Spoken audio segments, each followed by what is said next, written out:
بسم اللہ الرحمن الرحیم نحمده ونصلی ونسلم علی رسولہ النبی الامی الحبیب الرؤوف الرحیم الکریم وعلی آلہ واصحابہ وازواجہ وذریاتہ واہل بیتہ اجمعین اما بعد فاعوذ باللہ من الشیطان الرجیم بسم اللہ الرحمن الرحیم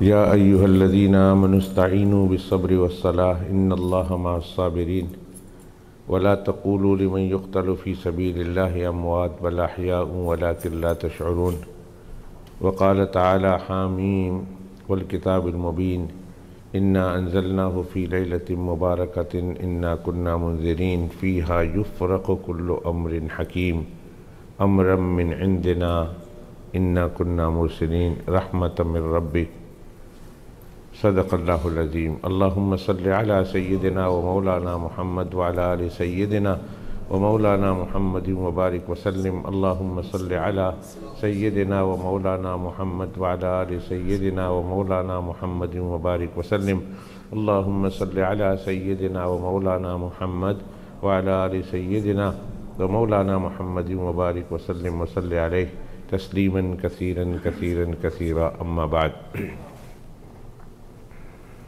کل رات سے مسجد کا مائک صحیح طور پر نہیں چل رہا۔ جمعہ میں آواز نہیں تھی، پتہ نہیں نیچے والوں نے کس طرح نماز پڑھی ہے، کہتے ہیں بالکل تھوڑی تھی، وہ بھی کان لگائے اسپیکر کے ساتھ، اور اوپر کے ہال میں اچھی طرح نہ چلنے کی وجہ سے چیخ چیخ کر میرا گلا بیٹھ گیا، شدید درد ہے اندر گلے میں۔ 2 دن ہیں ابھی، کل لیسٹر میں پروگرام ہے، پرسوں لندن پروگرام ہے کرائیڈن میں، تو آج کی مجلس میں اپنی معمول کی گفتگو نہیں کروں گا۔ جتنی دیر تک اللہ سبحانہ و تعالیٰ نے عافیت کے ساتھ بلایا اتنی دیر تک میں آپ کے ساتھ گفتگو کروں گا، اور اس کے بعد پھر ذکر کی مجلس ہو جائے گی۔ اللہ سبحانہ و تعالیٰ اپنی رحمت سے، اپنے فضل و کرم سے حق بات کہنے کی، حق بات سننے کی توفیق عطا فرمائے، اور حق بات پر عمل کرنا بھی نصیب فرمائے، اور اللہ حق بات کو اچھے انداز میں، کہ جس سے کسی کا دل نہ دکھے، کسی کو تکلیف نہ ہو، اللہ حق بات کو بھی اچھے انداز میں کہنے کی توفیق عطا فرمائے، آمین یا رب العالمین۔ حدیث پاک چل رہی تھی کہ جناب نبی کریم صلی اللہ علیہ وآلہ وصحبہ وسلم ایک صبح فجر کی نماز کے لیے بہت لیٹ تشریف لائے۔ آ کر اللہ کے پیغمبر علیہ السلام نے جلدی فجر کی نماز ادا فرمائی، اور صحابہ کرام رضوان اللہ تعالی علیہ مجمعین سے کہا کہ تم اپنی جگہ پر بیٹھے رہو۔ میرے آقا صلی اللہ علیہ وسلم کا معمول یہ تھا کہ اللہ کے پیغمبر علیہ السلام فجر کی نماز کے بعد بالخصوص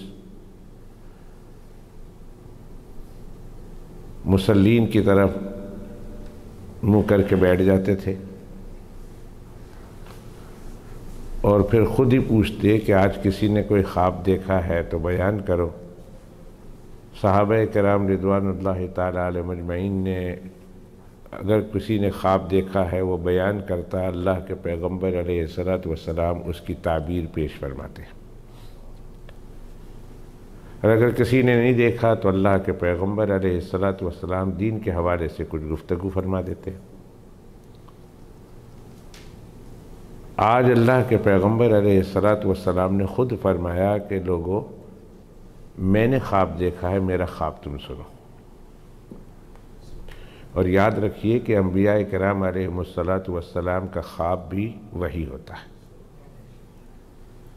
ان کے خواب کا بھی وہی حکم ہے جو ان کے جاگنے پر اللہ سبحانہ و تعالیٰ کوئی بات بیان کرے تو وہ جس طرح وحی ہوتی ہے اسی طرح اگر وہ لیٹے ہوئے ہوں اور خواب میں بھی کوئی چیز بیان کی جائے وہ بھی وحی ہے اور اس کو بھی اللہ ہی کا حکم سمجھا جائے۔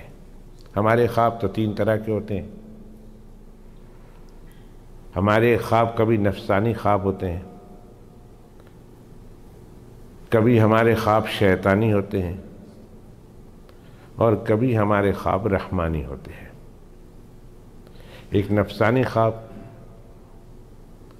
سارا دن جو گفتگو کی ہے ہمارے نفس نے، ہم نے جو سوچا ہے، بات چیت کی ہے، تو اس کا اثر خواب میں بھی محسوس ہوتا ہے۔ رات دن کو اگر کوئی کام کیا ہے تو رات کو خواب میں بھی وہی چیز نظر آتی ہے۔ ایک آدمی تھا، بڑا مشہور لطیفہ ہے، ایک آدمی تھا جانور کا کاروبار کرتا تھا۔ دن کو مویشی منڈی میں جاتا، مویشی بیچا کرتا۔ رات کو خواب میں اس نے دیکھا کہ ایک بہت بڑا میرے پاس بیل ہے اور میں بیل بیچنے کی کوشش کر رہا ہوں۔ ایک شخص آیا، اس نے کہا کتنے کا؟ میں نے کہا 50,000 کا، مثال کے طور پر۔ اس نے کہا میں 25 دوں گا۔ میں نے کہا نہیں، میں تو 50 ہی لوں گا۔ خواب میں کھینچا تانی ہو رہی ہے، اب وہ تھوڑا بڑھا آگے، میں تھوڑا نیچے اترا، 40 تک بات آ گئی۔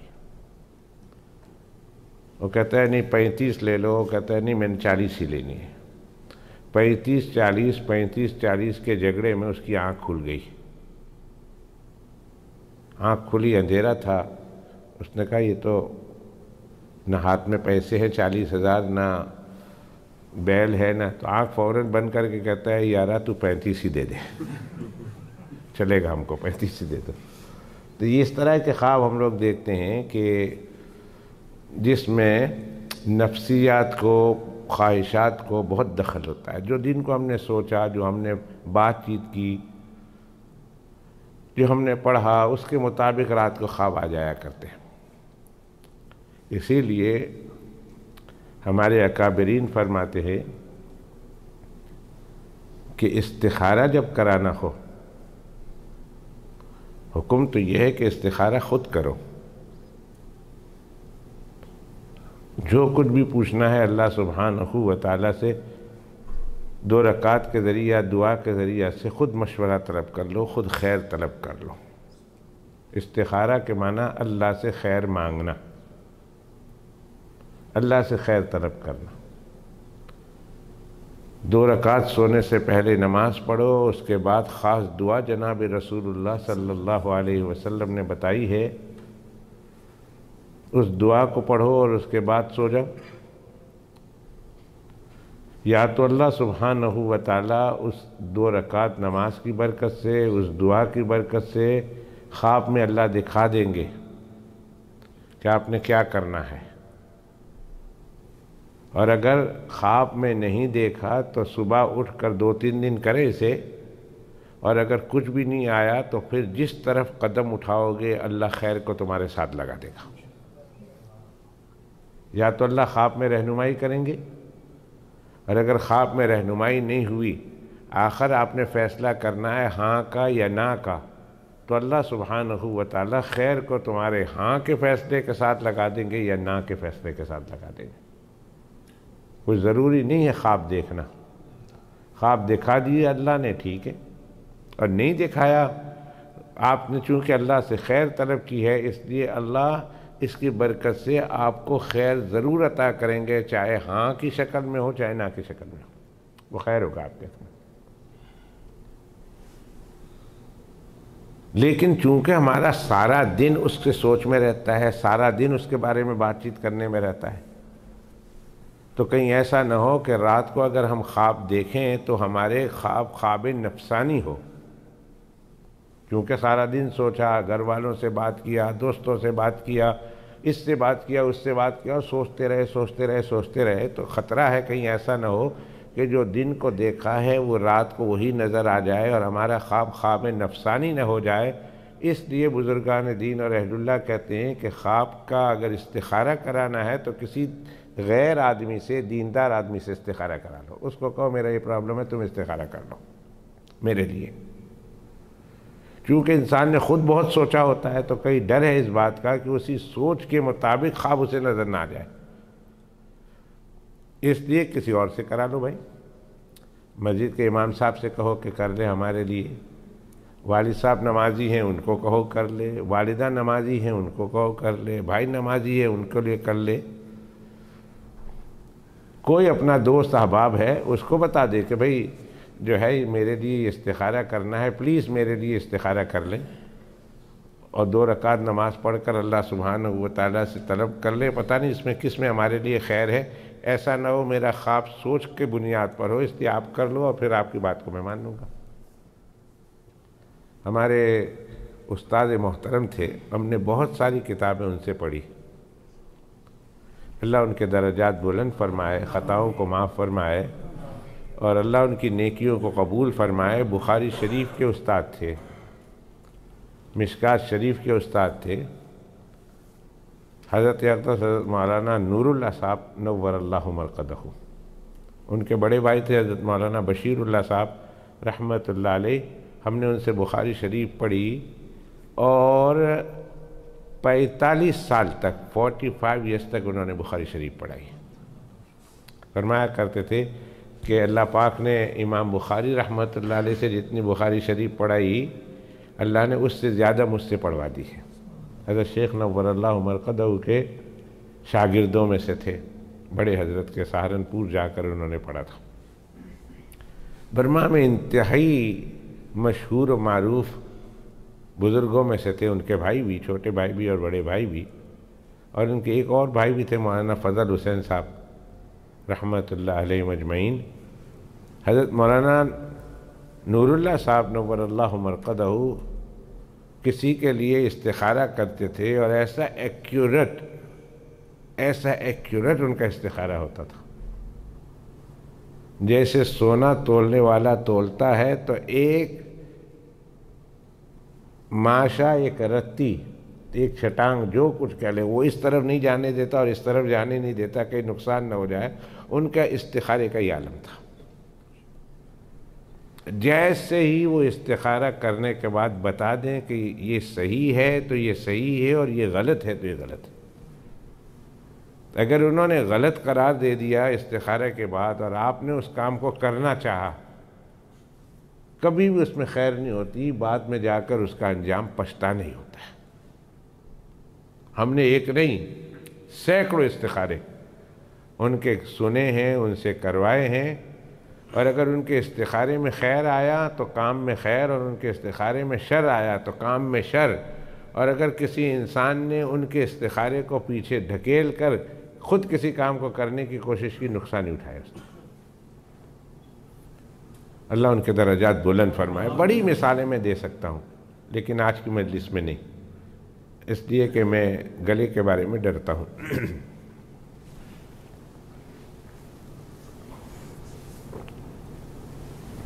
تو استخارہ ایک تو نفسانی ہوتا ہے، خواب نفسانی ہوتا ہے کہ جو دن کو دیکھا اسی کی ریپیٹ یا ہائی لائٹ دماغ میں چل رہی ہوتی ہے۔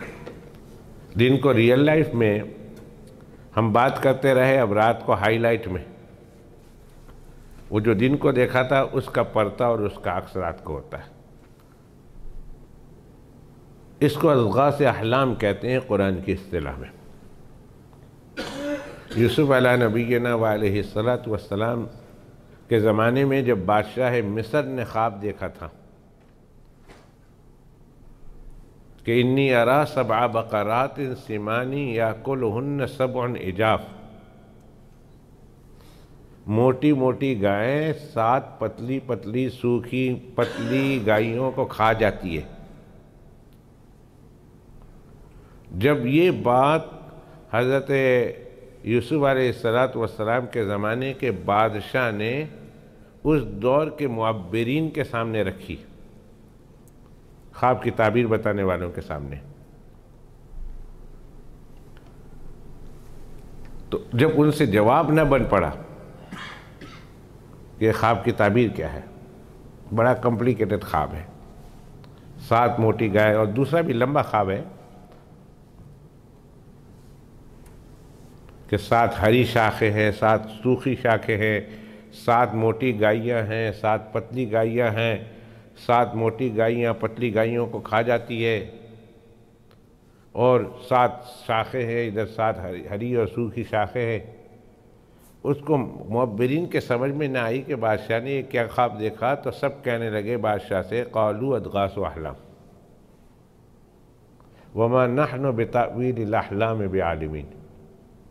بادشاہ سلامت جی جو خواب دیکھا ہے یہ خواب نفسانی خواب ہے، اس خواب کی کوئی تعبیر ہی نہیں ہے، یہ ایسے خواب بیکار خواب ہے اور اس خواب کی کوئی تعبیر ہی نہیں۔ پر بادشاہ بڑا بے چین تھا اس خواب کو دیکھنے کے بعد، اور وہ سمجھ گیا کہ اس خواب میں کوئی اشارہ ہے،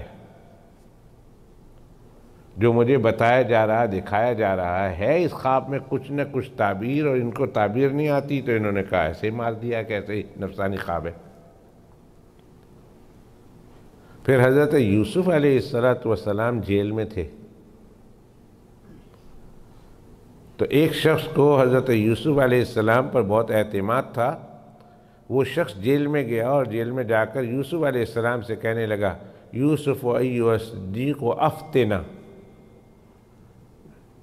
اے یوسف سچے،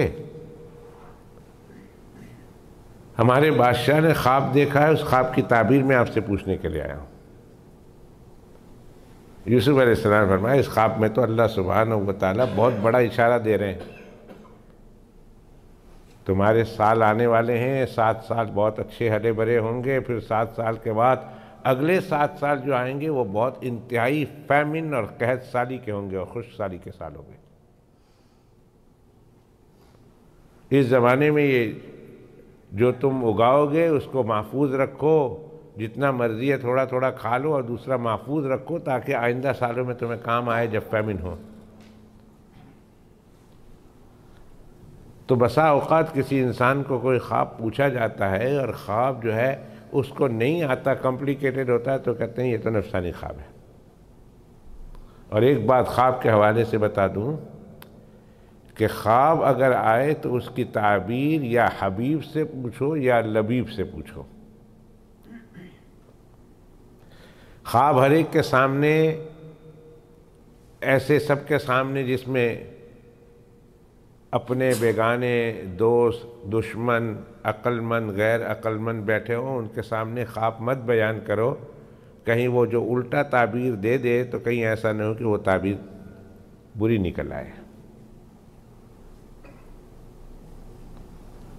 فرمایا یا تو خواب حبیب سے کہو یا لبیب سے کہو۔ حبیب کے معنی دوست، وہ خواب جب بھی تمہیں اس کی تعبیر دے گا تو اچھی دے گا، بری نہیں دے گا، اس لیے کہ تو اس کا دوست ہے۔ یا لبیب سے مراد عقل مند ہے کہ عقل مند سے پوچھو، عقل مند جب خواب کی تعبیر دے گا، پیڑے سے پیڑا خواب ہوگا، اس کی تعبیر دے گا تو اچھی دے گا، خراب سے خراب تعبیر بھی اچھی دے گا۔ اگر تم نے یا حبیب سے نہیں پوچھا یا لبیب سے نہیں پوچھا اور اس نے جو خواب کی تعبیر بیان کر دی تو کہیں ایسا نہ ہو تیرا بیڑا ہی رڑ جائے۔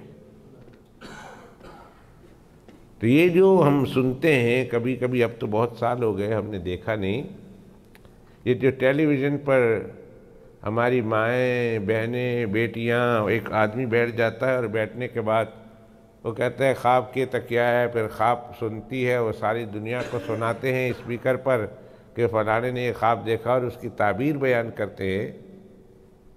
کبھی کبھی تو بہت ہی ہنسی آتی ہے کہ خواب کیا اور اس کی تعبیر کیا۔ یہ بھی ایک فن ہے اللہ سبحانہ و تعالیٰ اپنے نیک بندوں کو دیتے ہیں۔ تو ایک خواب ہوتا ہے نفسانی اور ایک خواب ہوتا ہے شیطانی، اور شیطانی خواب کا مطلب یہ ہے کہ شیطان اس خواب کے ذریعہ سے آپ کو پریشان اور آپ کو اداس کرنا چاہتا ہے۔ وہ چاہتا ہے کہ آپ خوش نہ رہیں، آپ اداس ہو جائیں، آپ پریشان ہو جائیں، آپ تنگ ہو جائیں اور کرب اور بلا کی زندگی آپ گزاریں، خوشی اور راحت کی زندگی نہ گزاریں۔ اس لیے شیطان آپ کو خواب میں آ کر ایسی ایسی باتیں بتاتا ہے کہ جب صبح اٹھتے ہیں تو آپ پریشان ہو جاتے ہیں۔ یہ ہے شیطانی خواب۔ اور یہ اکثر کس کو آتا ہے؟ ہمارے ایک دوست تھے اور ہیں بھی، وہ جب بھی کلاس روم میں آتے تھے تو پاٹلا کھکڑاتے تھے ٹیبل کو، چپ ہو جاؤ، چپ ہو جاؤ، چپ ہو جاؤ، چپ ہو جاؤ، سائلنٹ پلیز، کوائٹ پلیز، میں نے خواب دیکھا۔ وہ روز جب بھی اٹھ کے آئے، کمرے میں آتے ہی استاد نہ ہو تو اس نے ٹیبل کھڑکانا اور کہنا خاموش ہو جاؤ، میں نے خواب دیکھا ہے۔ تو ایک دن ہمارے ایک دوسرے دوست تھے، وہ کہنے لگے تم اتنا سوتے ہو تو خواب ہی دیکھو گے نا، اور کیا دیکھو گے؟ کبھی تم نے تو جاگنے کی بات ہی نہیں کی۔ بہت لمبا سوتے تھے۔ ہمارے ایک دوست ہیں، شاید اسی محفل میں ہوں، وہ جب بھی مجھے خط لکھتے ہیں، میں خط کھولتا ہوں کہ بھئی شاید انہوں نے یا تو اپنے دل کی کوئی بات لکھی ہوگی یا کوئی ترقی کے بارے میں پوچھتے ہوں گے، تو انہوں نے کہا I saw this dream, I saw this dream, I saw this dream، 15-20 dream ایک ساتھ ہی لکھ دیتا ہے۔ میں نے ان کو سجیشن دینا ہے کہ تم ایسا کرو، اپنے خواب پر ایک کتاب ہی لکھ دو، شاید کتاب بہت بکے۔ تو ایک ہوتا ہے شیطانی خواب، ایک ہوتا ہے نفسانی خواب، اور ایک خواب ہوتا ہے رحمانی خواب۔ رحمانی خواب کا مطلب یہ ہوتا ہے کہ اللہ سبحانہ و تعالیٰ کی طرف سے اسے کچھ تنبیہ کرنے کے لیے، اللہ کی طرف سے اسے کچھ بتانے کے لیے، اللہ کی طرف سے اسے تسلی دینے کے لیے، اللہ کی طرف سے اسے خوش کرنے کے لیے کچھ خواب بتائے جاتے ہیں، خواب دکھائے جاتے ہیں۔ اور اس خواب کو کہتے ہیں رحمانی خواب۔ ہمارے خواب 3 قسم کے ہیں، نفسانی ہیں، شیطانی ہے، رحمانی ہے۔ معلوم نہیں؟ اس لیے خواب اگر آ جائے یا تو کسی سے مت کہو، اچھے خواب دیکھو اللہ کا شکر ادا کرو، برے خواب دیکھو توبہ استغفار کر لو، کسی کو بیان کرنے کی ضرورت نہیں۔ اور اگر وہ خواب آپ نے کسی سے بیان کرنا ہے یا آپ کو بودر کر رہا ہے تو کسی جاننے والے سے اس خواب کی تعبیر پوچھ لو، ہر ایک کو بتانے کی ضرورت نہیں۔ جناب نبی کریم صلی اللہ علیہ وآلہ وآصحابہ وسلم کے ہر خواب رحمانی خواب ہوتے ہیں، ہر خواب۔ اس لیے کہ نہ اللہ کے پیغمبر علیہ السلام کو کہ خواب میں نفس کو دخل ہے، خواہشات کو دخل ہے، نہ شیطان اللہ کے پیغمبر علیہ السلام کے خواب میں آ کر کوئی بات بتاتا ہے۔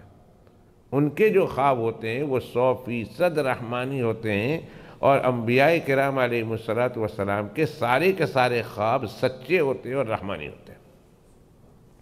تعبیر اس کی بے شک ہوگی، علیحدہ ہوگی، اللہ کی طرف سے تنبیہ ہوگی۔ ایک دفعہ اللہ کے پیغمبر علیہ السلام نے دیکھا کہ میرے ہاتھ میں تلوار ہے اور تلوار میں ہلا رہا ہوں۔ 7 دفعہ اللہ کے پیغمبر علیہ السلام نے تلوار ہلائی، اور اس کی تعبیر اللہ کے پیغمبر علیہ السلام نے پھر بعد میں یہ دی کہ جنگ ہوگی اور اس جنگ میں ہمارے بے شمار صحابہ کرام شہید ہو جائیں گے۔ تو یہ خواب کی تعبیر دی اللہ کے پیغمبر، اور بعین ہی جس طرح اللہ کے پیغمبر علیہ السلام نے فرمایا اسی طرح ہوا۔ آگے جنگ ہوئی اور اس جنگ میں بہت سارے صحابہ کرام رضوان اللہ تعالی علیہ اجمعین شہید ہو گئے۔ تو آج کی رات جب اللہ کے پیغمبر علیہ السلام بہت لیٹ آئے، صحابہ کرام کو خطرہ ہو گیا کہ ابھی شاید صبح کی نماز کا وقت جاتا رہے گا، سورج نکل آئے گا، کہ اچانک اللہ کے پیغمبر علیہ السلام جلدی تشریف لائے، جلدی نماز پڑھائی، اور آج اللہ کے پیغمبر علیہ السلام نے فرمایا کہ لوگوں میں نے خواب دیکھا ہے، وہ میں خواب بتاتا ہوں آپ کو، اور خواب بالکل صاف شفاف ہے، اس کی تعبیر کی ضرورت نہیں۔ میں تمہیں خواب اس لیے نہیں سناتا ہوں کہ اس کی تعبیر مجھے چاہیے، بلکہ خواب اتنا صاف ہے کہ تم خود سمجھ لو گے، سنو گے تو سمجھ جاؤ گے، اس کی حقیقت معلوم کر لو گے۔ اور اللہ کے پیغمبر علیہ السلام نے پھر خواب سنایا، فرمایا کہ رات کا وقت تھا، فجر کی نماز کے لیے اللہ نے مجھے تہجد کے لیے اٹھایا، اور میں نے وضو وغیرہ کر کے تہجد پڑھی، اور جتنی رکعتیں اللہ سبحانہ و تعالیٰ نے مجھ سے پڑھوانی چاہی میں نے پڑھ لی، اور پھر میں نے فجر کی سنتیں پڑھی، اور فجر کی سنتوں کے بعد میں تھوڑی دیر کے لیے ساری رات کی تھکاوٹ کو دور کرنے کے لیے لیٹا ہی تھا۔ ساری رات اور رات کا بہت بڑا حصہ اللہ کے پیغمبر علیہ السلام تہجد ادا کرتے تھے، اور لمبی تہجد ادا کرتے تھے۔ ایک ایک رکعت میں کہیں اللہ کے پیغمبر علیہ السلام 6.25 پارے 6.25 پارے اللہ کے پیغمبر علیہ السلام رات کی تہجد کی ایک ایک رکعت میں ادا کرتے تھے، اور ہماری طرح نہیں پڑھ کے جاؤ، یعلمون تعلمون کے علاوہ کچھ سمجھ میں نہ آئے کہ کیا پڑھ رہے، بس صرف بسا اوقات تو مقتدیوں کو کچھ ایسے بھی ہیں جو امام پڑھتے امام کو بھی سمجھ میں آتی ہے، مقتدیوں کو بھی سمجھ میں آتی ہے، اور کچھ امام ایسے ہیں جو پڑھتے ہیں تو امام کو سمجھ میں آتا ہے، مقتدیوں کو کچھ سمجھ میں نہیں آتا، اور کچھ امام ایسے ہیں، کچھ تراویح پڑھانے والے ایسے ہیں کہ مقتدیوں کو سمجھ میں تو نہیں آتا، امام کو بھی نہیں سمجھ میں آتا میں نے کیا پڑھا، وہ بھی نہیں جانتا سمجھ پا رہا کہ میں نے پڑھا کیا ہے۔ ملیشیا کی ایک مسجد کا انٹرنیٹ پر ایک پکچر چل رہا ہے، یقین کریں اس نے 10 سورتوں کی نماز پڑھائی ہے، اللہ ہی جانتا ہے وہ کیا پڑھ رہا نماز میں۔ وہ جب رکوع میں جاتا ہے تو مقتدی ابھی رکوع میں جانے کی کوشش کر رہے ہیں، وہ کھڑا ہوتا ہے، مقتدی کھڑے ہوتے ہیں، وہ سجدے میں ہوتا ہے، وہ سجدے سے اٹھتا ہے تو مقتدی سجدے میں ہوتے ہیں، اور 2 رکعت، اور میرا خیال ہے کچھ 7 8 10 منٹ میں 20 رکعت ختم کر دی قرات کے ساتھ، نماز کے ساتھ۔ آپ دیکھیں گے تو آپ کہیں گے اگر مجھے مل جائے تو میں اسے کوڑے ماروں کہ یہ قرآن پڑھ رہا ہے یا قرآن کے ساتھ مذاق کر رہا۔ حقیقت میں وہ قرآن کے ساتھ مذاق ہے، اور اس طرح قرآن پڑھنے کی اجازت نہیں۔ حضرت صلی اللہ علیہ وسلم نے سختی سے منع کیا۔ بعض مساجد ایسے ہوتے ہیں جس میں حافظ قرآن پڑھنے والا جب پڑھتا ہے تو پتہ ہی نہیں چلتا مقتدیوں کو کہ پڑھ کیا رہا ہے، بلکہ میں نے کہا خود امام صاحب کو پتہ نہیں چلتا میں پڑھ کیا رہا ہوں۔ میرے آقا علیہ السلام ایک ایک آیت کو اس طرح ادا کرتے تھے کہ ایک ایک حرف اللہ کے پیغمبر علیہ السلام کی زبان مبارک سے نکلتا، سننے والوں کو پتہ چل جاتا کہ سے پڑھا ہے، بے پڑھا ہے، توئیں پڑھا ہے، زواں پڑھا ہے، کیا پڑھا ہے اللہ کے پیغمبر علیہ السلام نے۔ بالکل موتی کی طرح ایک ایک حرف علیحدہ ہوتے تھے، اور اگر آیت رحمت ہوتی تو وہاں اللہ کے پیغمبر علیہ السلام ٹھہر جاتے، رحمت کی دعا کرتے۔ آیت عذاب ہوتا تو اللہ کے پیغمبر علیہ السلام وہاں ٹھہر جاتے، اللہ کے عذاب سے معافی مانگتے، روتے رہتے تھے۔ اور اس حالت میں 6.25 پارے ایک رکعت میں پورا ادا کرنا کوئی لالا جی کے گھر نہیں ہے۔ اور اس طرح اللہ کے پیغمبر علیہ السلام کی اکثر راتیں گزرا کرتی تھی، اکثر راتیں۔ تو جب اتنا لمبا قیام ہو، اما عائشہ فرماتی ہیں کہ ایک دفعہ میں نے عرض کر دیا جب صبح ہوتی تو میں اللہ کے پیغمبر علیہ السلام کے قدم مبارک کو دیکھتی تو پیر پھولا ہوا ہوتا تھا، پیر پھول جاتا تھا۔ تو اما عائشہ فرماتی ہیں میں نے کہا اللہ کے پیغمبر علیہ السلام کیوں اتنی آپ محنت کرتے ہیں کہ قد غفر اللہ لکم ما تقدم من ذنبک وما تاخر۔ اللہ نے قرآن مجید میں اعلان کر دیا کہ اے پیغمبر اگر خدا نہ خواستہ آپ کا کوئی گناہ ہے بھی تو اللہ نے سارے گناہ آپ کے معاف کر دیے ہیں، آپ گناہ گار تو ہے ہی نہیں، آپ نے کبھی گناہ کیے ہی نہیں۔ پیغمبر گناہوں سے معصوم ہوتا ہے، نہ چھوٹے گناہ نہ بڑے گناہ، نہ نبوت سے پہلے کوئی گناہ نہ نبوت کے بعد کوئی گناہ، گناہوں سے پاک ہوتے ہیں۔ لیکن چونکہ ان کے درجے ہر لمحہ، ہر لہجہ، ہر آن بڑھتے ہوتے ہیں، ہر لمحہ۔ قرآن شریف میں اللہ نے فرمایا وَلَلْآخِرَةُ خَيْرٌ لَكَ مِنَ الْأُولَى سورہ والضحیٰ میں کہ آپ کا آنے والا ہر لمحہ پچھلے لمحے سے بہتر ہے، ہر لمحے انہیں ترقی ہوتی ہے۔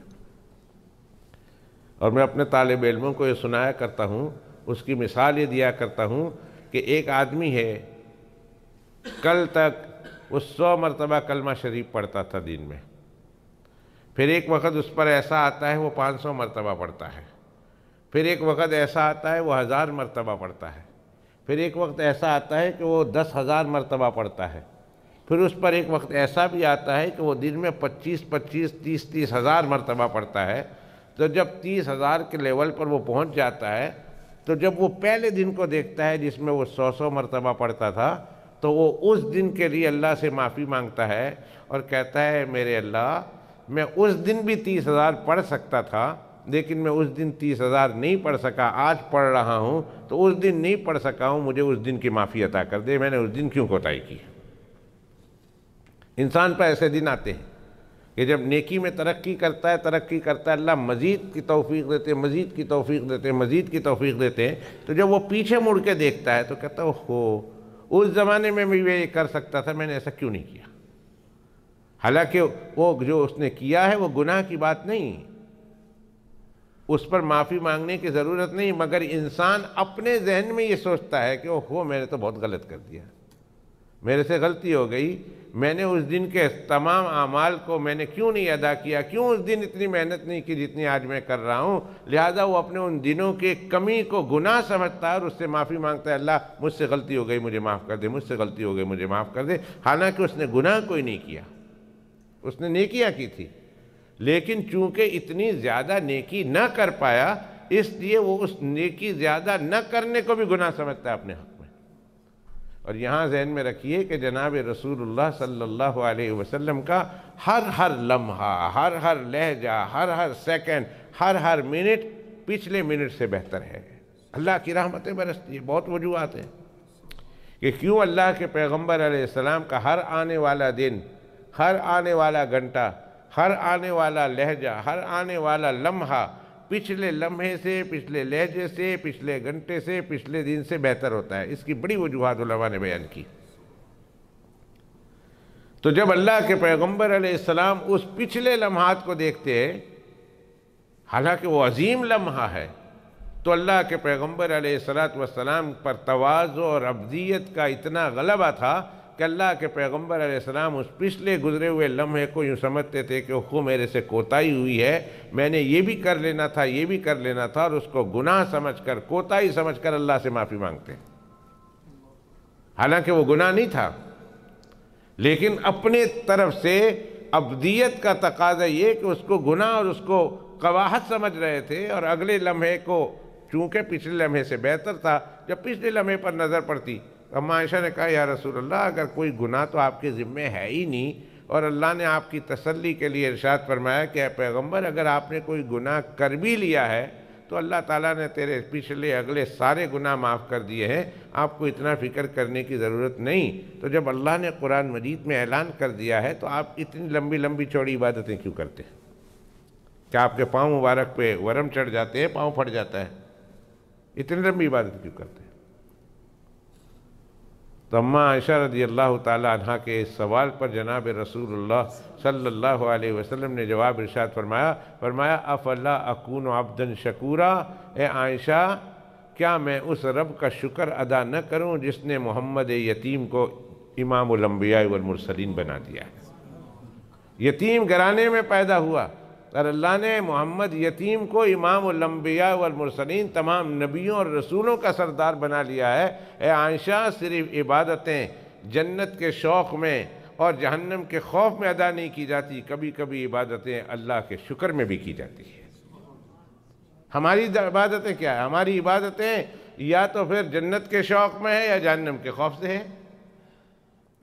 ہم میں سے جس سے بھی پوچھو جو بڑی بڑی عبادتیں کرتے ہیں، اس عبادت کا عالم یہ ہوتا ہے کہ یا اس عبادت میں جنت کا شوق ہوتا ہے یا جہنم کا خوف ہوتا ہے۔ میں عبادت اس لیے کرتا ہوں پھیٹی نہ لگے، مجھے مرنے کے بعد مجھے مار کھانی نہ پڑے، جہنم میں جانا نہ پڑے، اس لیے میں عبادت کرتا ہوں۔ اور کسی سے پوچھو کہ بھائی عبادت کیوں کرتے ہو؟ کہا عبادت اس لیے کرتا ہوں کہ بھائی میں جنت، مجھے بلند سے بلند ترین جنت ملے۔ ارے یہ تو تاجروں والی عبادت ہوئی نا، تاجروں والی بات کہ تجارت اس لیے کرتے ہو، بزنس اس لیے کرتے ہو کہ مجھے پیسہ زیادہ آ جائے، اس لیے عبادت کرتے ہو کہ مجھے پیسہ زیادہ آ جائے، میرا لیونگ سٹینڈرڈ بڑھ جائے، اس لیے۔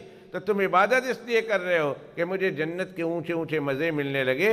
ارے کبھی اللہ کی اس طرح بھی عبادت کر کے دیکھو، نہ جنت کا خوف، جنت کا شوق ہے، نہ جہنم کا خوف ہے، بلکہ عبادت صرف اس لیے کر رہا ہوں کہ اللہ تیرا شکر ادا کر رہا ہوں، تیرے شکرانے کے نتیجے میں عبادت کرتا ہوں۔ یہ احرار کی عبادت کہلاتی ہے، اور اس عبادت کا مزہ بھی کچھ اور ہے، اس عبادت کا ثواب بھی کچھ اور ہے۔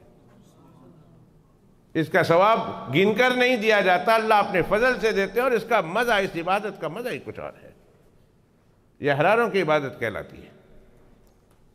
کہ جس میں جنت کا شوق بھی نہیں، جس میں جہنم کا خوف بھی نہیں، محض اور محض اور محض اپنے اللہ کے شکر میں وہ عبادت کی جاتی ہے۔ اللہ تیرا شکر ہے تو نے مجھے مسلمان بنایا، اے اللہ تیرا شکر ہے تو نے مجھے مسلمان کے گھر پیدا کیا، اللہ تیرا شکر ہے کہ تو نے مجھے تیرے سامنے جھکنے کی توفیق عطا فرمائی۔ اللہ کا شکر ادا کرتے ہوئے بندہ عبادت کرے تو یہ عبادت حرار کہلاتی ہے، اور اس کا مزہ بھی کچھ اور ہے اور اس کا ثواب بھی کچھ اور ہے۔ رابعہ بصریہ رحمۃ اللہ علیہا، کسی نے ان کو دیکھا، حضرت رابعہ بصریہ رحمۃ اللہ علیہ کو، ایک ہاتھ میں ایک گلاس پانی کا ہے اور دوسرے ہاتھ میں آگ کا گولا ہے، آگ کا گولا پکڑ کر اور ہاتھ میں پانی کا گلاس لے کر تیزی سے جا رہی ہیں۔ کسی نے کہا خیر ہو رابعہ کدھر چلی ہو، اتنی تیزی کے ساتھ جا رہی ہو، خیر ہو کہاں جا رہی ہو؟ تو رابعہ بصریہ رحمۃ اللہ علیہ فرماتی ہیں کہ یہ پانی ہے میرے ہاتھ میں، اس سے جہنم کی آگ کو بجھانے جا رہی ہوں، اور یہ میرے ہاتھ میں آگ کا گولا ہے، اس سے جنت کو آگ لگانے جا رہی ہوں۔ انہوں نے کہا خیر ہوئے، اس جنت کو آگ لگانے جا رہی ہو اور اس سے جہنم کو بجھانے جا رہی ہو، بتانا چاہتی تھی لوگوں کو، کہا ہاں اس آگ سے جنت کو جلانے جا رہی ہوں اور اس پانی سے جہنم کو بجھانے جا رہی ہوں۔ انہوں نے کہا خیر ہوئے، کیوں اس طرح کا کام کرتی ہے؟ فرمایا میں نے دو طرح کے لوگ دیکھے ہیں، یا تو جہنم کے خوف سے عبادت کرتے ہیں یا جنت کے شوق میں عبادت کرتے ہیں، میرے اللہ کے لیے تو کوئی عبادت ہی نہیں کرتا ہے۔ میرے اللہ کے نام پر تو کوئی عبادت کر کے دیکھے نا، وہ تو یا تو جنت کے شوق میں کرتے ہیں، جہنم کے خوف سے کرتے ہیں، تو نہ جنت رہے گی نہ جہنم رہے گی، تب تو پھر جو لوگ عبادت کریں گے وہ میرے اللہ کے لیے کریں گے۔ حقیقت بھی یہی ہے۔ ہمارے بہت سارے ساتھی 99% سے پوچھو بھائی عبادت کیوں کرتے ہو، یہ سارا کام کیوں کرتے ہو؟ کہا یا تو جنت، یا اس میں جنت کے خوف کا پہلو نکلے گا یا جنت کے شوق کا پہلو نکلے گا۔ اور میرے آقا جناب رسول اللہ صلی اللہ علیہ وسلم نے اس حدیث پاک میں بتایا کہ صرف عبادت جنت کے شوق میں نہیں کی جاتی یا جہنم کے خوف سے نہیں عبادت کی جاتی، بسا اوقات انسان اپنے رب کے شکر میں بھی عبادت کیا کرتا ہے۔ فرمایا افلا اکون عبدا شکورا، اے عائشہ کیا میں اس پروردگار کا شکر ادا نہ کروں کہ جس نے محمد یتیم کو کے سر پہ امام الانبیاء والمرسلین کا تاج رکھ دیا اور سارے اماموں کا سردار بنا دیا؟ میں اس اللہ کے شکر میں عبادت کرتا ہوں، نہ جنت کا شوق نہ جہنم کا خوف، بلکہ اللہ سبحانہ و تعالیٰ کے شکر میں عبادت کرتا ہوں، اور یہ عبادت بہت اعلیٰ درجے کی عبادت شمار ہوتی ہے۔ کبھی اس کا مزہ بھی لے کر دیکھو، کبھی 2 رکعت اٹھ جاؤ تہجد میں پڑھنے کے لیے اور رات کو اٹھ جاؤ بستر چھوڑ دو اور یہ کہو کہ میں نے آج جنت کے شوق میں نہیں پڑھنی ہے، جہنم کے خوف میں نہیں پڑھنی ہے، میں نے اپنے اللہ کے شکر میں یہ نماز پڑھنی ہے کہ اللہ تو نے مجھے مسلمان بنایا، اللہ تو نے مجھے ایمان والے کے گھر میں پیدا کیا، اللہ تو نے مجھے نماز کی توفیق عطا فرمائی، تیرا شکر ہے میں اس لیے نماز پڑھتا ہوں۔ ہمارے یہاں صلاۃ الحاجات کے پڑھنے کا بڑا رواج ہے، اور آپ کو بہت بے شمار انسان صلاۃ الحاجات کے پڑھنے والے مل جائیں گے، لیکن صلاۃ الشکر کے ادا کرنے والے کتنے انسان ہیں؟ ایک عبادت، ایک نماز شکر کی بھی ہے، صلاۃ الشکر اس کی نیت ہوتی ہے کہ اللہ یہ جو 2 رکعت میں پڑھتا ہوں یہ صلاۃ الشکر کی پڑھتا ہوں۔ حاجت کی تو ہم نے ہزاروں دفعہ نماز پڑھی ہوگی، پڑھنی چاہیے۔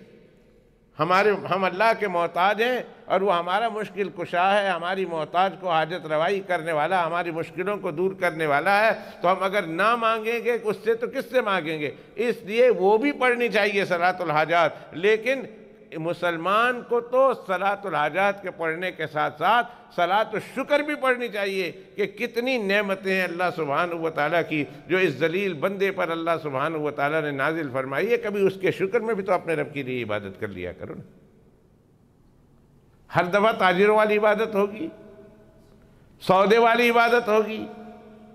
اما عائشہ کے سوال پر جناب رسول اللہ صلی اللہ علیہ وسلم نے فرمایا افلا اکون عبدا شکورا، اے عائشہ بے شک اللہ نے میرے گناہ معاف کر دیے ہیں، اب نہ مجھے جنت کا جو ہے جہنم کا خوف ہے، لیکن پھر بھی میں یہ نماز لمبی لمبی اس لیے پڑھ رہا ہوں کہ میں اپنے رب کا شکر ادا کروں، یہ شکرانے میں ادا کرتا ہوں۔ اما عائشہ رضی اللہ تعالیٰ عنہ خاموش ہو گئی۔ تو کتنی لمبی عبادتیں، اتنی لمبی عبادتیں، اتنی لمبی نماز کہ سارا کا سارا خون، سارا کا سارا پانی پاؤں پر اتر آتا تھا اور پاؤں مبارک سوکھ جایا کرتے تھے، ایڑی پھٹ جایا کرتی تھی۔ اللہ کے پیغمبر علیہ السلام راتوں رات نماز پڑھ رہے ہیں، لوگوں کو رام آ جاتا کہ اللہ کے پیغمبر علیہ السلام آپ کو تو اللہ نے معاف کر دیا، اتنی لمبی نماز پڑھنے کی ضرورت کیا ہے؟ ہائے، حقیقت ہے جو جتنا اللہ کو پہچانتا ہے وہ اتنا ہی اللہ کے قریب جاتا ہے۔ اسی لیے اہل اللہ فرماتے ہیں اللہ کی معرفت پیدا کرو، علماء اخلاق فرماتے ہیں اللہ کی معرفت حاصل کرنے پر زور دیا کرو، علماء اولیاء اور علماء صوفیہ فرماتے ہیں کہ سب سے بڑی چیز جو انسان کو حاصل کرنی چاہیے وہ اللہ کی معرفت ہے۔ جب انسان کو اللہ سبحانہ و تعالیٰ کی ایک دفعہ معرفت ہو گئی، ایک دفعہ اللہ کا تعارف ہو گیا، انسان کو اللہ کی پہچان ہو گئی، پھر خود بخود اس سے ایسے اعمال صادر ہوں گے، ایسے اعمال صادر ہوں گے، ایسے اعمال صادر ہوں گے جو اس کو اونچا سے اونچا سے اونچا سے اونچا لے جائیں گے۔ ساری کمی اللہ کو نہ پہچاننے کی وجہ سے، نہ اللہ کے ہم کو قدرت کا پتہ، نہ اللہ کی رحمت کا ہم کو پتہ، نہ اللہ کی نعمت کا ہم کو پتہ۔ جب یہ ساری چیزیں پتہ نہ ہو تو پھر انسان بھلا اپنے اللہ سبحانہ وتعالیٰ کی عبادت کس طرح کرے گا؟ جب اللہ کی ایک دفعہ معرفت پیدا ہو جائے، جب یہ معلوم ہو جائے وہ میرا اللہ ہے، اس کو کیا ضرورت تھی مجھے پیدا کرنے کی؟ کوئی میں نے خط لکھا تھا اللہ سبحانہ وتعالیٰ کو کہ اللہ پاک مجھے پیدا کرنا، مجھے انگلینڈ میں پیدا کرنا، مجھے برما میں پیدا کرنا، مجھے پاکستان اور انڈیا میں پیدا کرنا، اور مجھے مالدار گھرانے میں پیدا کرنا، مجھے یہ گاڑیاں دینا اور یہ اولاد دینا اور یہ دینا اور یہ دینا اور یہ دینا، اور فلاں صدی میں پیدا کرنا، فلاں مسلمان کے گھر پیدا کرنا۔ کسی کو یاد ہے کہ کسی نے اللہ کو عرضی دی ہو؟ اللہ نے اپنی رحمت سے پیدا کیا، اور جب وہ اللہ سبحانہ و تعالیٰ نے اپنی رحمت سے ہم کو پیدا کیا اور مسلمان گھرانے میں پیدا کیا، یہ اللہ کا بہت بڑا احسان ہے۔ وہ کوئی زمانہ تھا جس میں تحقیق، لوگوں میں تحقیق کا مادہ زیادہ تھا اور تحقیق کر کے لوگ پھر حق تک پہنچ جایا کرتے تھے۔ یہ زمانہ تو چل چلاؤ کا زمانہ ہے، یہ زمانہ تو تقلید کا زمانہ ہے، تحقیق کا زمانہ نہیں۔ ایک دوسرے کو دیکھ کر چلتے ہیں، بھیڑ چال کا زمانہ ہے یہ زمانہ۔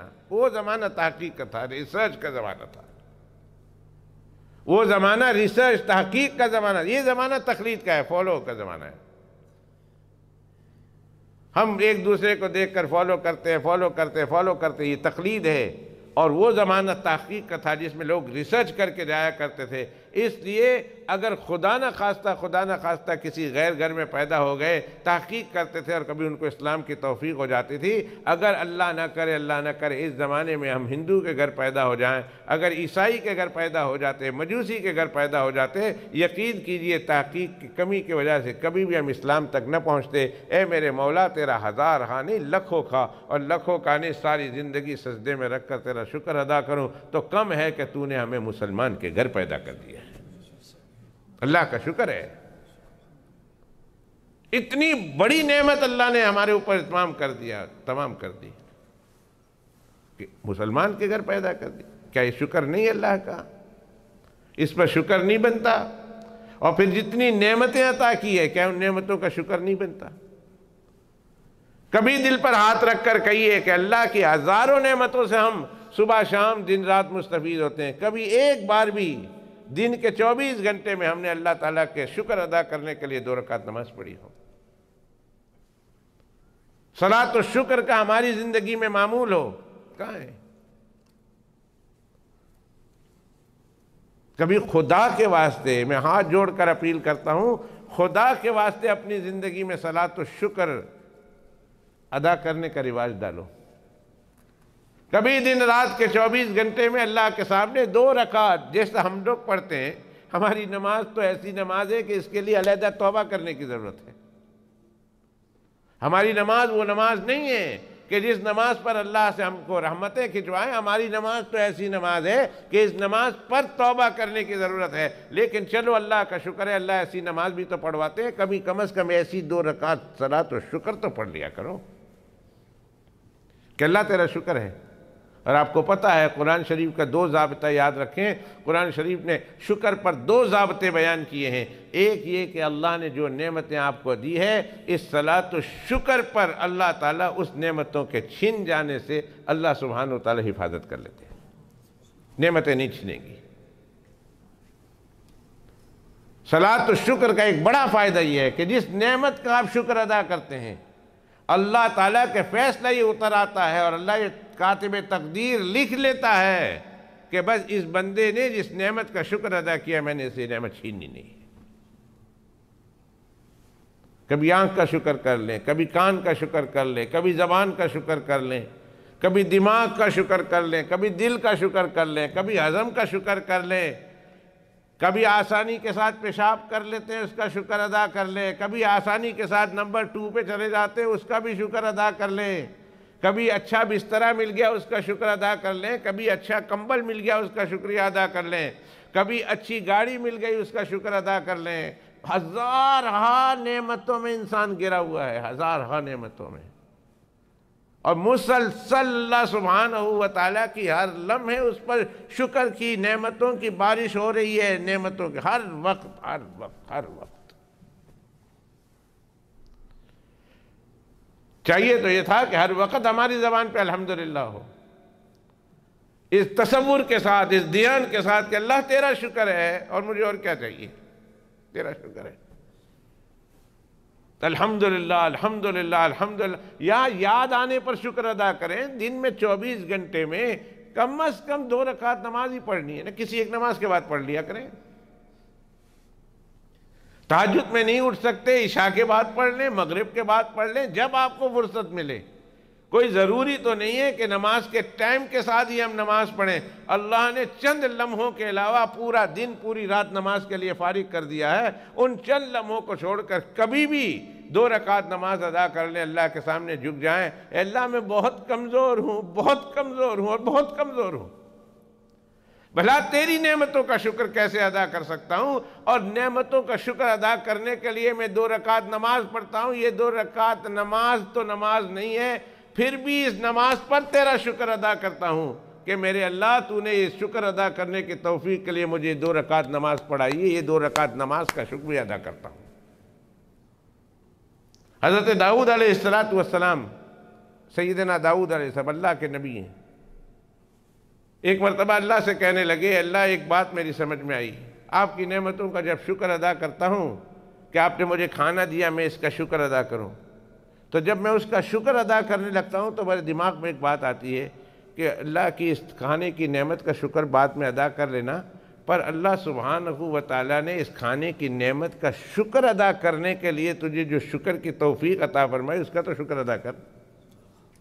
کھانے کی نعمت کا شکر بعد میں ادا کرنا، پر یہ کھانے کی نعمت کا شکر ادا کرنے کی اللہ نے توفیق دیا، کم از کم اس کا تو کہ اللہ تیری نعمت کا شکر ادا کرنے کی مجھے توفیق عطا فرمائیے، تو اس نعمت کا شکر ادا کرنے کے لیے ایک اور شکر ہے، اور اس طرح سلسلہ چلتا رہتا ہے۔ اللہ میں نہیں سمجھ پاتا میں تیری نعمت کا کس طرح شکر ادا کروں۔ اللہ نے فرمایا، داؤد جس دن تیرے دل میں یہ بات بیٹھ گئی کہ تو میری نعمتوں کا شکر ادا نہیں کر سکتا، میں خوش ہو جاؤں گا اور میں یہ سمجھوں گا تم نے میری نعمت کا شکر ادا کر دیا۔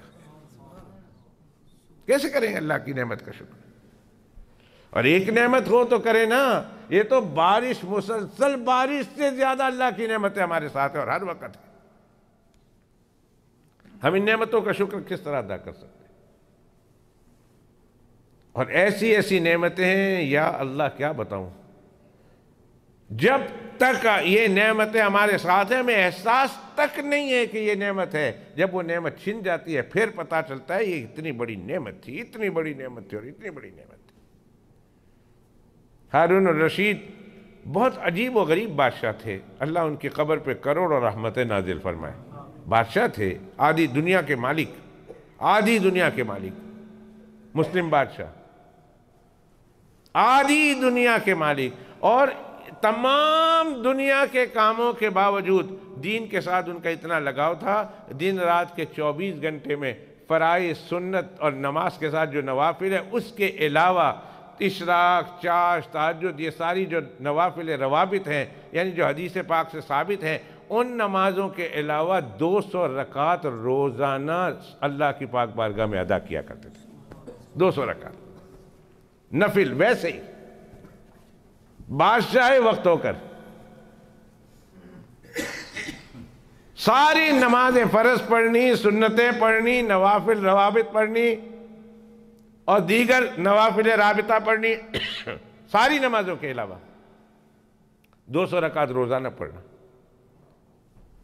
ایک اللہ والے کے پاس گئے تو ان سے جب دیکھا، ان کا حال دیکھا تو بہت ماڑے حال ان کو بظاہر نظر آئے، تو اللہ والے سے کہنے لگے کہ میں فلاں سلطنت کا اتنا ٹکڑا، اتنا حصہ زمین کا آپ کے نام علامت کر دیتا ہوں، جو کچھ جو ہے وہ ادھر سے پکے گا وہ آپ کے نام آتا رہے گا، آپ کو اتنے پیسے آ جائیں گے.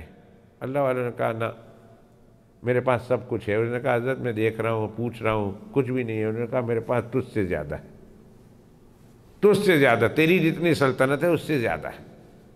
ہارون الرشید کی سمجھ میں بات نہ آئی، یہ تو آدھی دنیا سے زیادہ کی حکومت کی بات کر رہا. دماغ تو خراب نہیں ہو گیا اس اللہ والے کا کہ کہتا ہے تیرے سے زیادہ میرے پاس ہے.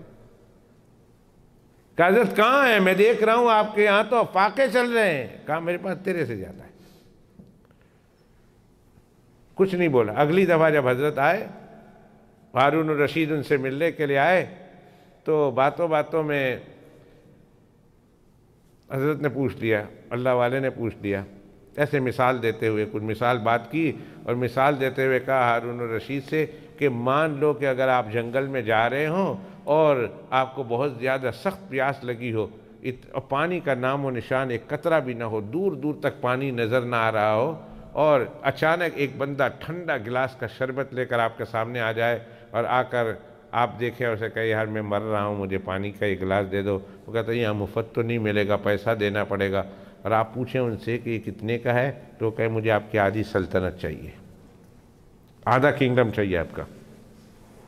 کیا کریں گے آپ؟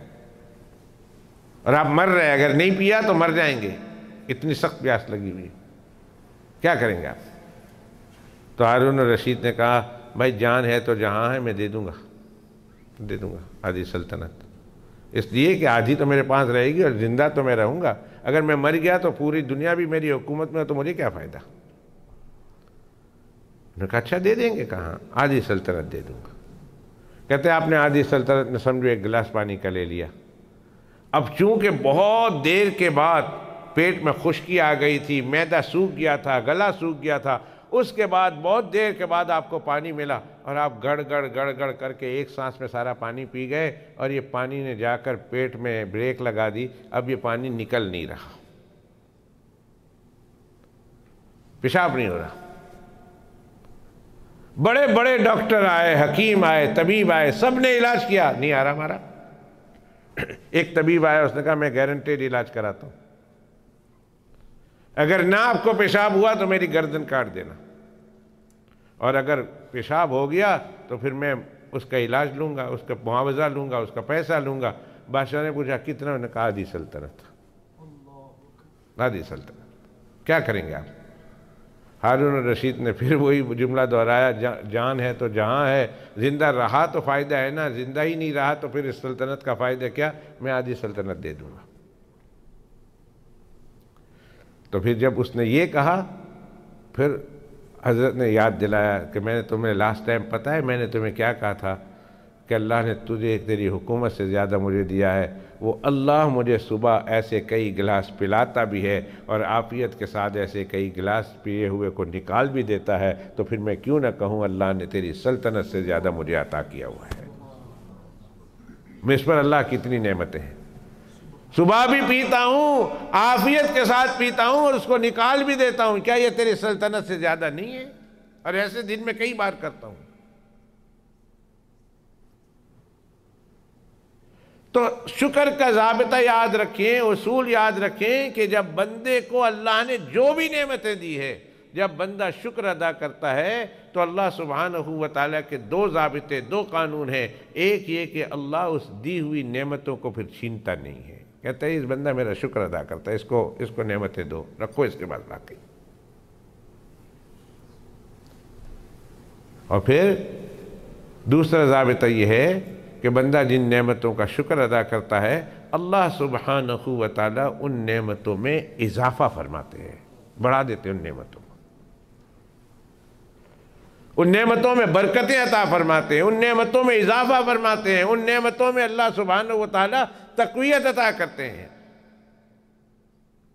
ان نعمتوں سے اللہ زیادہ کام لیتے ہیں جو اللہ پاک نے آپ کو نعمتیں دی ہیں۔ جتنا آج تک آپ نے ان نعمتوں سے کام لیا، ان نعمتوں کے کام لینے کے بعد اللہ پھر اس نعمت کو اور زیادہ بڑھاتے ہیں، ترقی دیتے ہیں، برکتیں دیتے ہیں ان نعمتوں میں۔ تو یہ دو ضابطے ہیں، ایک اللہ وہ نعمت چھینتے نہیں، اور اللہ اس نعمت میں مزید برکتیں عطا فرماتے ہیں، مزید اضافہ فرماتے ہیں، ان نعمتوں سے اللہ مزید کام لیتے ہیں۔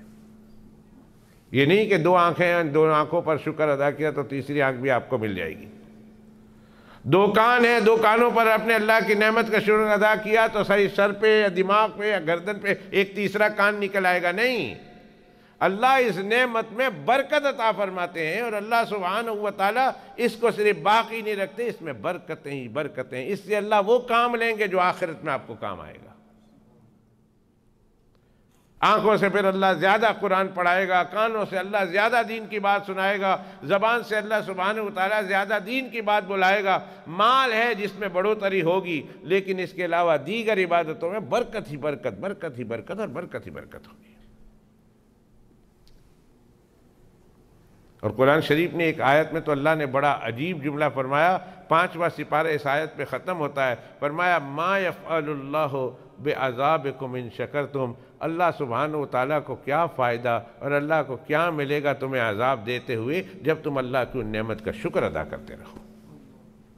اگر تم اللہ کی اس نعمت کا شکر ادا کرتے رہو تو اللہ سبحانہ و تعالیٰ کو تمہیں عذاب دینے سے کیا مزہ آئے گا اور کیا فائدہ آئے گا؟ تم جب تک شکر ادا کرتے رہو گے اللہ تعالیٰ اپنے عذاب سے تمہاری حفاظت کرتا رہے گا۔ تو میں یہ کہہ رہا تھا، بات اچھی طرح سمجھ لیجئے، میں یہ کہہ رہا تھا نعمتوں کا شکر ادا کریں، اور درمیان میں اگر شکر کی بات چل گئی ہے تو میں چلتے چلتے بات بتا دوں، شکر کی 3 قسمیں ہیں۔ سوچا بھی نہیں، یہ مضمون جو میں آج پیش کر رہا ہوں بالکل نہیں سوچا، میں نے سوچا انتہائی اختصار کے ساتھ ختم کر کے اپنی بات کو ختم کر دوں گا، اور آپ لوگوں کی برکت سے اللہ نے ایک طرف چلا لیا۔ شکر کی 3 قسمیں یاد رکھیں۔ ایک ہے زبان سے اللہ کا شکر ادا کریں، کہیں الحمدللہ۔ جب کوئی نعمت آپ کو یاد آ گئی اللہ کا شکر ادا کرے، کہ الحمدللہ تیرا شکر ہے، تو نے تو مجھے دیا ہے۔ کسی کو دیکھ لیا معذور ہے پاؤں سے اور آپ کے پاؤں سے ہی سالم ہے، تو اللہ کا شکر ادا کرے، اللہ تیرا شکر ہے کہ تو نے مجھے یہ نعمت دی، اس نعمت سے بیچارے کو آزمایا گیا ہے محروم کر کے، اللہ تو نے مجھے یہ نعمت دی ہے، الحمدللہ اللہ میں تیری اس نعمت کا شکر ادا کرتا ہوں۔ کسی کو دماغ سے دیکھا کہ اس کا دماغ تھوڑا ہے، دماغ چل گیا ہے، دماغ صحیح سالم نہیں ہے، آپ اس کو دیکھ کر اللہ کا شکر ادا کریں، اللہ تیرا شکر ہے، وہ بھی تیرا بندہ تھا، تیری مخلوق تھا، وہ معصوم ہے، مجھ سے زیادہ معصوم ہے۔ چھوٹے چھوٹے بچوں کو دیکھے تو اللہ میں نے تو بڑے بڑے تیری نافرمانیاں کی ہے، لیکن یہ بچہ معصوم ہے، تو نے اس بچے کو اس نعمت سے محروم رکھ کر مجھے یہ نعمت عطا کی ہے، اللہ میں اس پر تیرا شکر ادا کرتا ہوں۔ اللہ کتنے خوش ہوتے ہوں گے۔ زبان سے الحمدللہ کہے، الحمدللہ کہے، ایک ایک نعمت۔ کبھی ہسپتال جایا کرو اور ہسپتال جا کر صرف ایک چکر لگا لیا کرو، آپ کو پتہ چلے گا ایسی ایسی بیماریوں والے موجود ہیں کہ اس بیماری کا تصور بھی کبھی آپ کے دماغ میں نہیں آیا ہوگا کہ ایسی بیماریاں بھی دنیا میں وجود میں رکھتی ہے۔ کینسر سن لیا ہم نے، کووڈ سن لیا، کورونا سن لیا، ہارٹ اٹیک سن لیا، بلڈ شوگر سن لیا، ہائی لیول لو لیول، یہ سارا کچھ سن لیا ہم نے، تو ہم ان چیزوں سے پناہ تو مانگتے ہیں، اور ان چیزوں سے اور ہزارہ نہیں لکھوں کا بیماریاں ہیں، لکھوں کا بیماریاں۔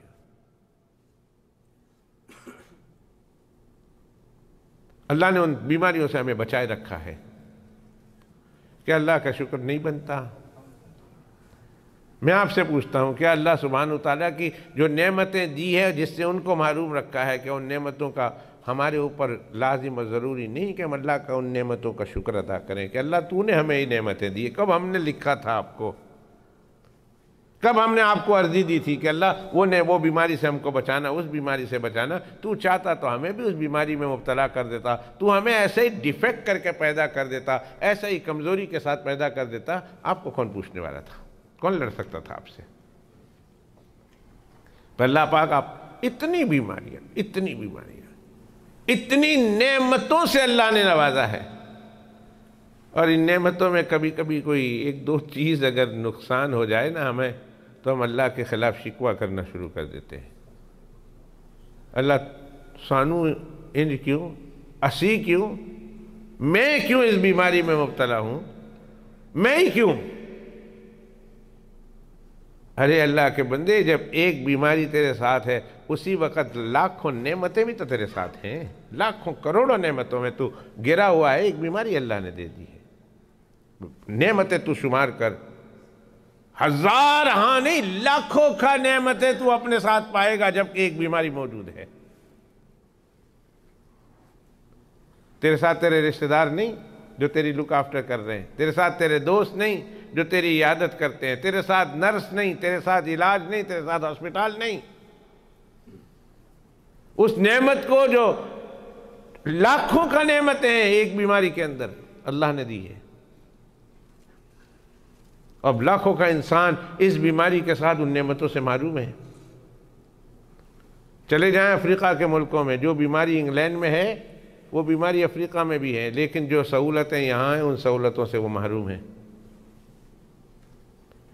پاکستان چلے جائیے، ہندوستان چلے جائیے، بنگلہ دیش اور برما چلے جائیے، ہماری طرح بیماریوں میں مبتلا ہیں جو انگلینڈ میں اور امریکہ میں اور یورپ میں رہنے والے وہی بیماری میں ہیں، اور اس سے 50% لیس اس بیماریوں والے ہمارے ملکوں میں موجود ہیں۔ پر ان سے جا کر پوچھیں تو آپ حیران ہو جائیں گے، نہ ان کی زمین رہی، نہ ان کا مکان رہا، نہ ان کے پاس سونا رہا، نہ ان کے پاس پیسہ رہا، سب کچھ ضائع کر بیٹھے، سب کچھ ختم کر بیٹھے، بیماری ابھی ادھر کی ادھر موجود ہے۔ اور اللہ نے ان تمام پریشانیوں سے بچا کر اللہ ہمارا علاج یہاں کرا رہے۔ اس ایک بیماری میں بھی اللہ کی ہزاروں نعمتیں ہوتی ہیں۔ تو جتنی نعمتیں ہیں ان نعمتوں کا زبان سے شکر ادا کیجئے، کہیے الحمدللہ، اللہ تیرا شکر ہے، اللہ تیرا شکر ہے، اللہ تیرا شکر ہے کہ تو نے ان نعمتوں سے ہمیں محروم نہیں رکھا، تو نے یہ نعمتیں ہم کو عطا کی ہے، یہ نعمتیں ہم کو عطا کی ہے۔ اور دوسرا، شکر کی دوسری قسم جو پہلی قسم سے بھی اعلیٰ ہے، وہ یہ کہ دل میں بھی اس بات کا احساس ہو کہ واقعتاً یہ بہت بڑی نعمت ہے جو اللہ نے ہم کو دے رکھی ہے۔ ایک شکر لسانی ہے، زبان سے شکر ادا کرنا، یہ تو لازم ہے اور لازم ہے، اس سے کم درجہ کوئی نہیں، اس سے کم درجہ ناشکری ہے، اور ناشکری سے نعمتیں چھن جایا کرتی ہیں، اور ناشکری سے اللہ بڑے ناراض ہوتے ہیں، اور ناشکری انسان کو جہنم لے جاتی ہے۔ جی ہاں، ناشکرے کو انسان ناشکرہ بنتے وہ جہنم کا ایندھن بن جاتا ہے۔ میری پیاری ماؤں، بہنوں، بیٹیوں، گھر میں سننے والی خواتین، میں آپ سے گزارش کرتا ہوں کہ آپ کے ذمے اللہ کا شکر بھی ہے اور خاون کا بھی شکر ہے۔ خاون کی ناشکری کے نتیجے میں عورتیں جہنم میں جاتی ہیں۔ فرمایا جناب رسول اللہ صلی اللہ علیہ وسلم نے، جب اللہ نے مجھے معراج شریف کی رات میں جہنم کو دکھایا تو میں نے جہنم میں دیکھا کہ اکثر جہنم والوں میں اکثر جہنمی عورتیں ہیں، اکثر عورتیں جہنم میں۔ تو صحابہ کرام نے پوچھا، یکفرن باللہ، کیا وہ اللہ کی نافرمانی کرتی ہیں، اللہ کے نہیں مانتی ہے؟ فرمایا نہیں، یکفرن باللہ کی وجہ سے نہیں، اللہ کے کفر کی وجہ سے نہیں، یکفرن العشیر و یکفرن الاحسان، اپنے شوہر کے نعمتوں کی ناشکری کرتی ہے اور شوہر کے احسان کی ناشکری کرتی ہے، جس کی وجہ سے وہ جہنم میں ہے۔ وہ وجہ ناشکری ہے، شوہر کے احسان کی ناشکری ہے، شوہر کی نعمتوں کی ناشکری ہے۔ میرے پیاروں، ایک بات بتاؤ، اس حدیث میں ہمارے لیے بھی بہت بڑا سبق ہے، وہ یہ ہے کہ شوہر کی نعمتوں کی اور شوہر کے شکر کی ناقدری کی وجہ سے وہ عورتیں جہنم میں ہیں، تو اس اللہ کی نعمتوں کی ناقدری کی وجہ سے مرد جنت میں جائیں گے؟ کبھی اس پر سوچا؟ اس پوائنٹ پر بھی غور کرنا کہ وہ جو شوہر نے اس پر نعمت کی ہے وہ اس کی اپنی بنائی ہوئی نہیں تھی، وہ اللہ کی عطا کردہ تھی۔ اللہ کی عطا کردہ نعمت پر، اللہ کی عطا کردہ نعمت پر جو اللہ نے مرد کو دی تھی، اب اس نے کسی عورت کو دی ہے، اس کی ناشکری کی وجہ سے وہ پکڑی گئی ہے، تو پھر جو اللہ نے براہ راست ہم کو دی ہے اس نعمت کی ناقدری کے نتیجے میں کیا ہوگا؟ کبھی یہ سوچنا۔ اور دن رات صبح شام ہم اللہ کی نعمتوں کی ناقدری کرتے ہیں اور سمجھتے ہیں کہ صرف عورتیں جہنم میں جائیں گی، مرد نہیں جائے گا۔ اس کی نعمت تو عطائی تھی، اللہ نے دی تھی اس کو وہ نعمت، اور یہ نعمت اللہ کی ذاتی ہے جو اللہ اپنی رحمت سے ہم کو دے رہا، اور اگر ہم اس کی ناشکری کریں تو پوچھا نہیں جائے گا اور پوچھنا نہیں چاہیے۔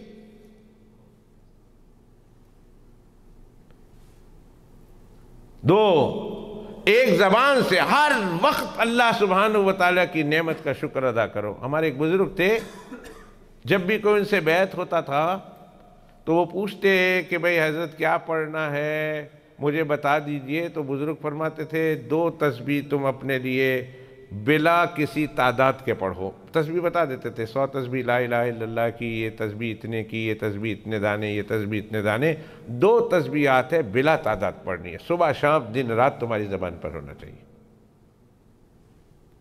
وہ پوچھتے کون سی 2 تسبیح؟ کہتے ہیں ایک الحمدللہ اور ایک استغفراللہ۔ الحمدللہ، اے اللہ تیرے قدم قدم پر نعمتیں میرے ساتھ ہیں، میرے قدم قدم پر تیرا شکر ادا ہوگا۔ اور استغفراللہ، اے اللہ جتنی نعمتیں ہیں اتنی نعمتوں کی ناقدری کرتا ہوں، گناہ ہو جاتے ہیں، نافرمانی ہو جاتی ہے، اے اللہ میں اس پر تجھ سے معافی مانگتا ہوں۔ الحمدللہ اور استغفراللہ کی کثرت میں ان کے ایک مرید سے ملا ہوں، میں نے کہا بھائی تم دن رات میں کتنی مرتبہ الحمدللہ کہہ دیتے ہو اور دن رات میں کتنی مرتبہ استغفار کہتے ہو؟ کہتے ہیں میں حضرت سے مرید ہوا تقریباً 12-13 سال ہو گئے ہیں، اور کم از کم دن رات کے 24 گھنٹے میں استغفراللہ اور الحمدللہ 10-10 ہزار سے زیادہ ہو جاتے ہیں۔ ہر وقت ان کی زبان پر الحمدللہ اور استغفراللہ، الحمدللہ اور استغفراللہ، الحمدللہ اور استغفراللہ، اس قدر کثرت کے ساتھ۔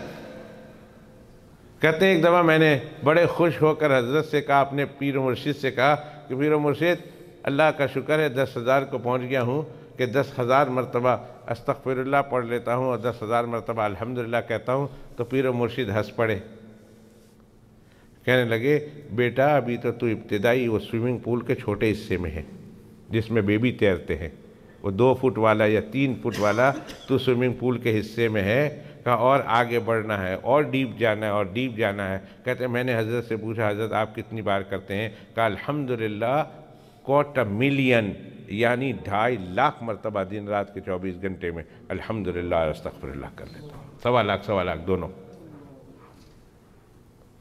ایک وظیفہ 2.25 لاکھ کا، دوسرا وظیفہ 2.25 لاکھ کا، 250,000 یعنی 2.5 لاکھ مرتبہ دن رات کے 24 گھنٹے میں الحمدللہ اور استغفراللہ ادا ہو جاتا ہے۔ اللہ پھر ان کے وقتوں میں برکت بھی دے دیتا ہے۔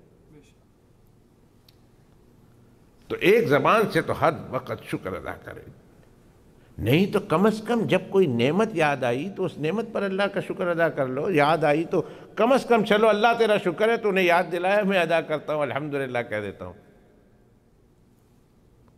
اور دوسرا قلبی شکر، کہ دل بھی محسوس کرے کہ اللہ تیرا شکر ہے، یہ جو نعمت آپ نے دی ہے نا اللہ میں اس کا مستحق تو نہیں تھا، میں بہت کم وقت ہوں، بہت نالائق ہوں، اللہ بھلا میں اس نعمت کا کب حقدار تھا، جو دیا ہے آپ نے اپنی رحمت سے دیا ہے، اے اللہ میں اس پر تیرا شکر ادا کرتا ہوں۔ اپنے ارد گرد نعمتیں دیکھیں اور سوچیں کہ ہم اس قابل تھے، اور اگر اللہ نے دے بھی دی ہے تو جو اللہ دینے پر قادر ہے وہ اللہ لے بھی سکتا ہے نا، کہ نہیں؟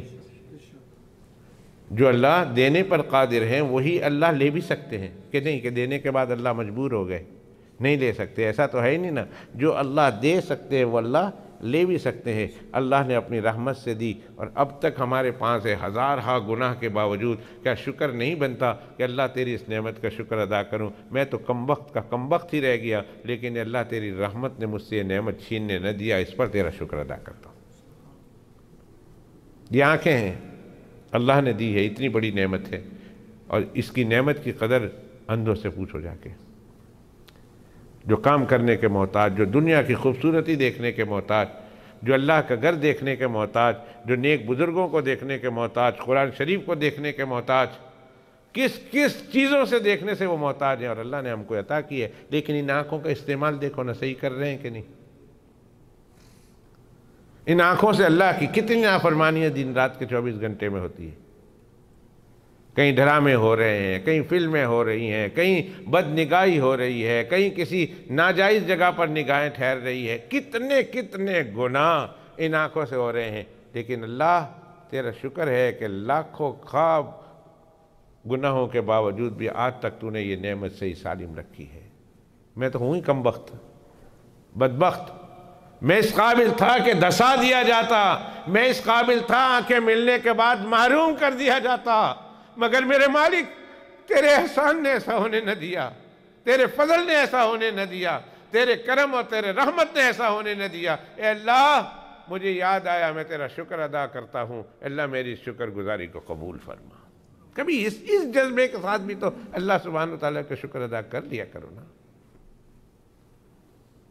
کیا ہم نے کوئی اللہ سے دکھوا کے لائے تھے کہ ہمارے پاس اب آنکھیں ہیں تو مرتے دم تک رہیں گی، کان ہے تو مرتے دم تک رہیں گے، زبان ہے تو مرتے دم تک رہیں گے، ہاتھ اور پیر کی قوت اور طاقت ہے مرتے دم تک رہے گی، دل دماغ کی قوت طاقت ہے، اور ایک ایک بدن کے ایک ایک اعضاء کا جو ایکٹیونیس ہونا ہے اور اس کا اپنی ایکٹیویٹیز ہیں، مرتے دم تک رہے گی نا۔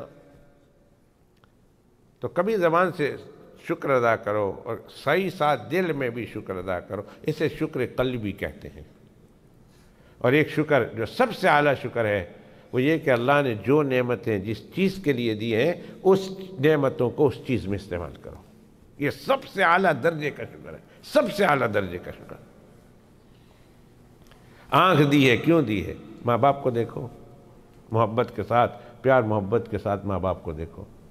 فرماتے ہیں جناب رسول اللہ صلی اللہ علیہ وسلم، جو بچہ اپنے ماں باپ کو پیار محبت اور شفقت کی نگاہ سے دیکھتا ہے، محبت کی نگاہ سے دیکھتا ہے، اللہ نے میرے ماں باپ بنائے ہیں، کوئی بھی ہے، جوان ہے، باپ جوان ہے، باپ بوڑھا ہے، باپ کیسا بھی ہے، بس بچہ اپنے ماں باپ کو شفقت اور محبت کی نگاہ سے دیکھتا ہے، اللہ سبحانہ و تعالیٰ اس کے حق میں ایک نگاہ مارنے پر ایک حج مقبول کا ثواب لکھ دیتے ہیں۔ حج مقبول، ہم حج کرنے جاتے ہیں پاکستان ہندوستان سے تو آج کل 4-5 لاکھ روپے ہیں ایک حج کے، اور یہاں سے اگر ہم جائیں تو 3-4-5 ہزار ہے، وہاں سے چھوٹا حج 5 لاکھ کا، اور یہاں سے چھوٹا حج کتنے کا؟ 2-3-4-5 ہزار کا، 10,000 ہو گیا۔ اوہ آہستہ آہستہ بڑھ رہا، وہاں سے 5 لاکھ، یہاں سے 5,000 ہی سمجھو، 6,000 سمجھو، چھوٹا حج، پتہ نہیں قبول ہے کہ نہیں، پلس محنتیں، پلس مشقتیں، پلس تھکاوٹیں، پلس گھروں سے دوریاں، پلس اور بھی بہت ساری مجبوریاں اور بے بسیاں، اور فرمایا تم اپنے ماں باپ کو ان نگاہوں سے محبت کے ساتھ دیکھ لو، اللہ سبحانہ و تعالیٰ اس ایک نگاہ ڈالنے پر تمہارے نامہ اعمال میں مقبول حج کا ثواب لکھ دیں گے، مقبول حج کا ثواب۔ یہ ثواب تفضلی ہے، یہ ثواب اصلی نہیں، یہ ثواب تفضلی اللہ اپنے فضل سے دیتے ہیں، اور حج میں بھی ثواب تفضلی ملتا ہے، وہاں تو بہت زیادہ ثواب ملے گا ایک حج کرنے پر، اس ثواب سے بہت زیادہ، لیکن یہ کوئی معمولی بات ہے کہ ایک ثواب حج مقبول کا اللہ تعالیٰ ایک نگاہ ڈالنے پر ڈالتے ہیں۔ کسی نے کہا یا رسول اللہ اگر کوئی شخص دن میں اتنی بار نگاہ ڈالے، فرمایا نگاہ ڈالنا تمہارا کام ہے اور اللہ کا کام ہے تمہارے نامہ اعمال میں ایک حج مقبول کا ثواب لکھتے جانا۔